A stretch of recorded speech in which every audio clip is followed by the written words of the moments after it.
Lead pro හරහා නෙමෙයි වෙන ඒජන්සි එකක් හරහා ගියපු එයාගේ ෆ්‍රෙන්ඩ් කෙනෙක් තමයි ලීඩ් ප්‍රෝ රෙකමන්ඩ් කරලා තියෙන්නේ යාට. අපිත් එක්ක ඉන්නවා ශාසි and රිස්ලා. කොහොමද ලීඩ් ප්‍රෝ ගැන දැනගත්තේ මුලින්ම? Through one of my friend who is already living in New Zealand. So එයා මයිග්‍රේට් කරේ ලීඩ් ප්‍රෝ එක්කද? වෙනම ඒජන්සි එකත් එක්ක ඒත් ඒගොල්ලන්ගේ තියෙන එක්ස්පීරියන්ස් එකත් එක්ක සමහර කට්ටිය සජෙස්ට් කරා ලීඩ් ප්‍රෝ එකෙන් යන එක පොඩ්ඩක් ඒගොල්ලන්ට හොඳයි කියන එක. අපි ඇත්තටම මේකේ තියෙන කිසිම අයිඩියා එකක් නැතුව තමයි මෙතන ආවේ. කියන්නේ නිව්සීලන්ත යන්න ඕන කියන අදහසක් තිබුණා.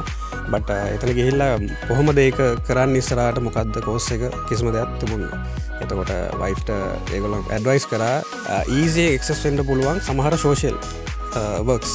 රයිට් එතකොට ඒකෙන් එකක් තමයි teaching.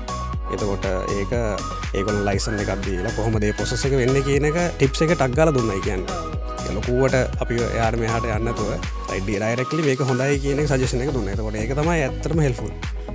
Actually that's the difference. මොකද ඒගොල්ලෝ දන්නවා ඒ හින්දා කාලයක් ඉතුරු වෙනවා, සල්ලිත් ඉතුරු වෙනවා, effort එකක් ඉතුරු වෙනවා when you get guidance from the professionals.